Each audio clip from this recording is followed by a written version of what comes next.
Bienvenue pour cette nouvelle séquence de paroles de la vie éternelle avec Marc Joseph. Nous sommes aujourd'hui le 19 mars 2024. 19 mars 2024, c'est un jour nouveau et je suis revenu te dire que c'est aussi encore un jour de grâce que tu as à vivre avec Jésus-Christ. Pourquoi? Parce que Jésus-Christ a promis d'être avec toi tous les jours jusqu'à la fin du monde. Il dit, je suis avec toi tous les jours, quelles que soient les circonstances, quels que soient les événements. Je ne connais pas le déroulement de ta journée. Je ne connais pas les circonstances que tu vas avoir à vivre ou à même à affronter. Mais je connais une chose, c'est que Jésus-Christ est avec toi. Ça, c'est la grande réalité que tu ne dois jamais oublier. Sinon, à certains moments, tu risques de te laisser plonger dans la panique, dans la peur, dans le désespoir. Or, si tu es conscient que Jésus-Christ est avec toi, eh bien, tu ne seras jamais dans la panique, parce que tu sauras toujours que Jésus-Christ ne t'abandonnera jamais, et s'il ne t'abandonne pas, tu ne seras jamais vaincu. Quelles que soient les circonstances, il sera toujours pour toi la solution, et surtout la bonne solution. Donc je te dis ce matin, je te dis pour aujourd'hui, Jésus-Christ est avec toi, pas de panique. Bannis la peur, bannis la déprime, élève ton âme vers Jésus-Christ, manifeste ta foi en lui et sois vainqueur. Car Jésus-Christ te garantit la victoire par sa grâce. Donc c'est un jour de grâce. Nous pouvons remercier Dieu le Père pour ce jour de grâce. Nous pouvons aussi lui adresser nos prières, nos demandes. Comme Jésus a dit que nous pouvons prier en son nom. Il a dit, quoi que ce soit que nous demandions au Père en son nom, il le fera, pour que le nom du Père soit glorifié.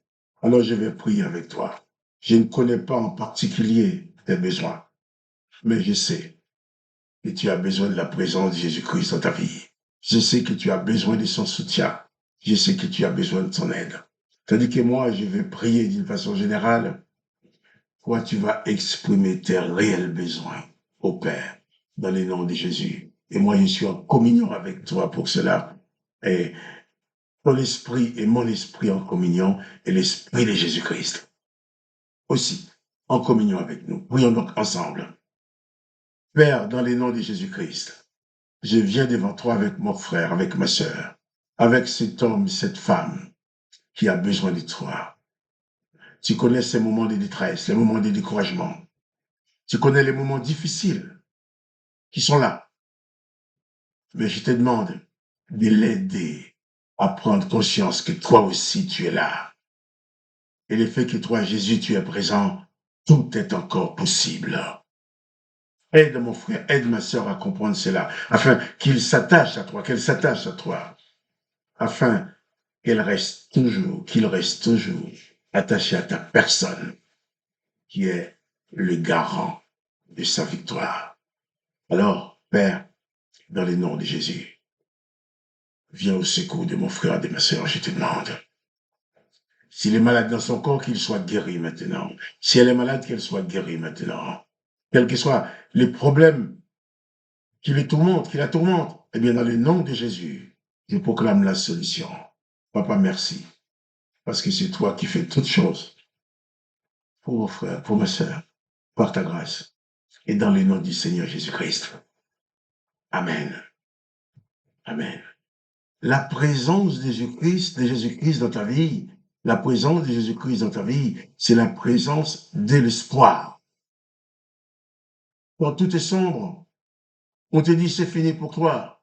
Tu es en train de vivre ta dernière minute, ta dernière heure, ta dernière seconde. Regarde à Jésus-Christ. Lui, il est la vie. Il est la victoire. Nous allons revenir sur l'histoire de cette femme adultère, que les religieux, du haut de leur fausse sainteté, ont traîné devant Jésus, l'ont jeté par terre Vous dites, Maître, Moïse a dit que nous devons tuer cette femme. Toi, qu'en dis-tu? Jésus qui leur dit, bien, que celui parmi vous qui est sans péché jette la première pierre, après les autres continueront. Et les textes nous disent, quand ils ont entendu cela, accusés par leur conscience, Jésus leur a réveillé la conscience, qui leur a fait comprendre qu'ils étaient aussi pécheurs que cette femme. Si cette femme mérite la mort, eux aussi, ils méritaient tous la mort. Et ils sont partis.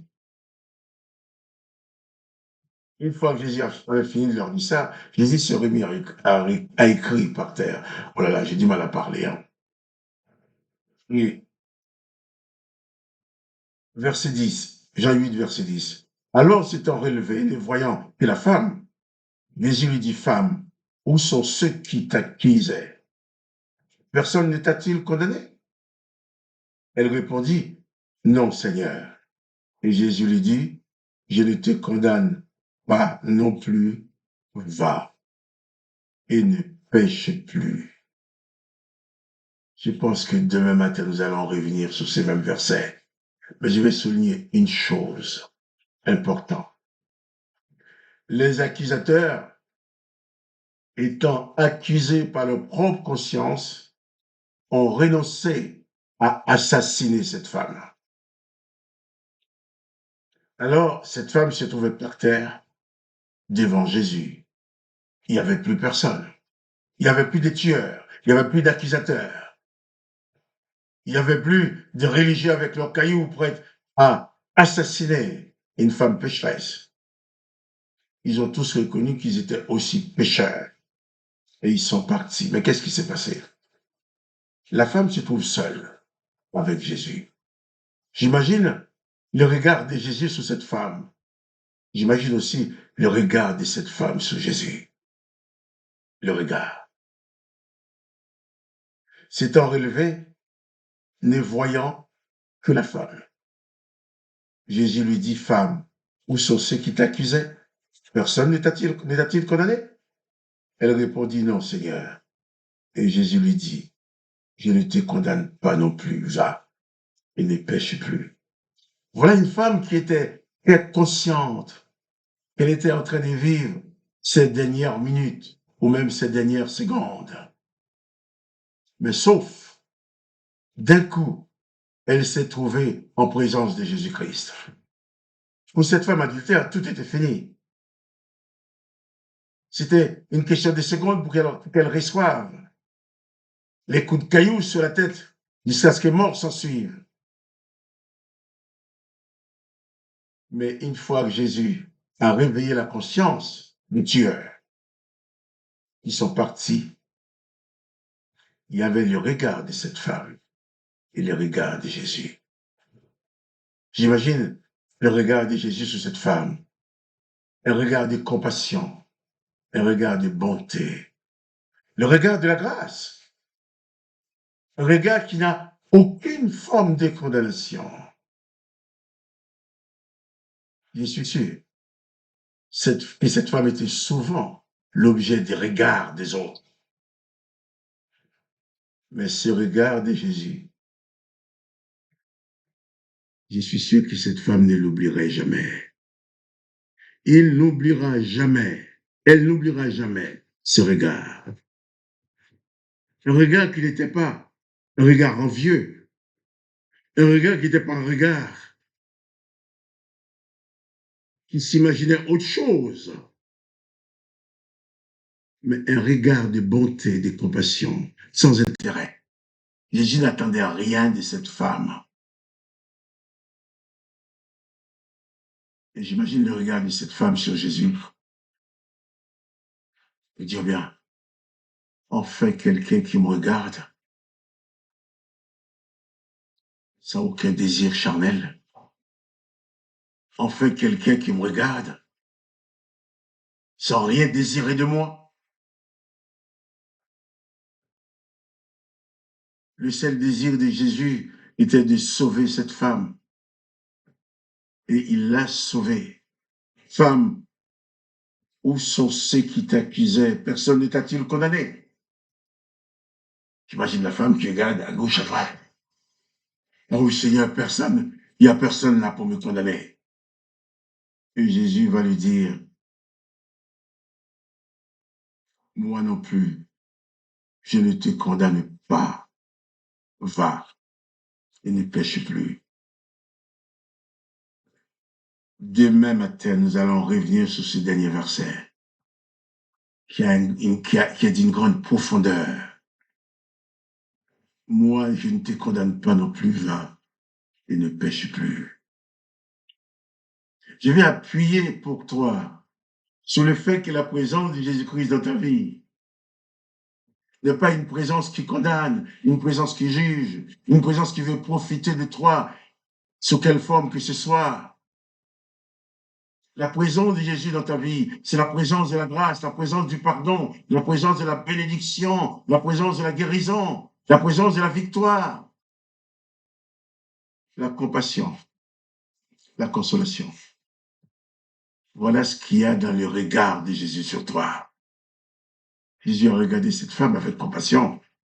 Dans certains passages, quand il s'agissait du lépreux qui s'est jeté aux pieds de Jésus, si tu veux, tu peux me rendre pur. Les textes dit Jésus, ému de compassion pour la mort de Lazare, face aux larmes des sœurs de Jésus, les sœurs de Lazare. Jésus ému de compassion.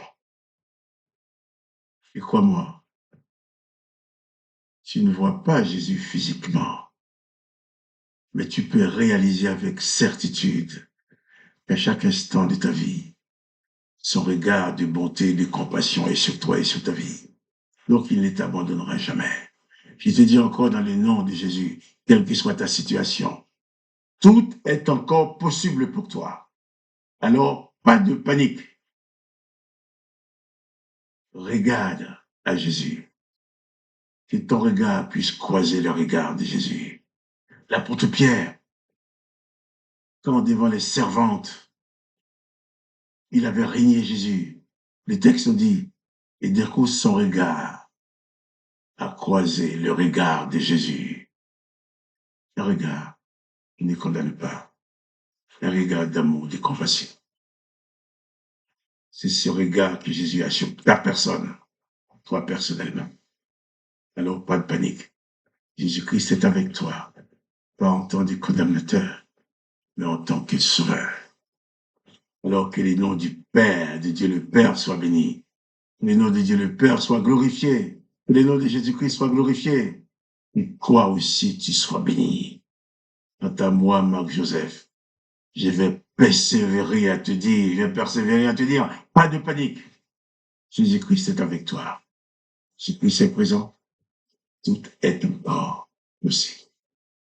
Si tu aimes cette vidéo, partage-la avec tes connaissances. Cliquez aussi sur j'aime, sur le pouce, un petit coup de pouce, pour que la vidéo soit proposée à d'autres personnes qui ne nous connaissent pas. Sois béni et à demain pour une autre séquence de paroles de la vie éternelle. Mais surtout, pas de panique. Jésus-Christ est avec toi. Souviens-toi et n'oublie jamais cela.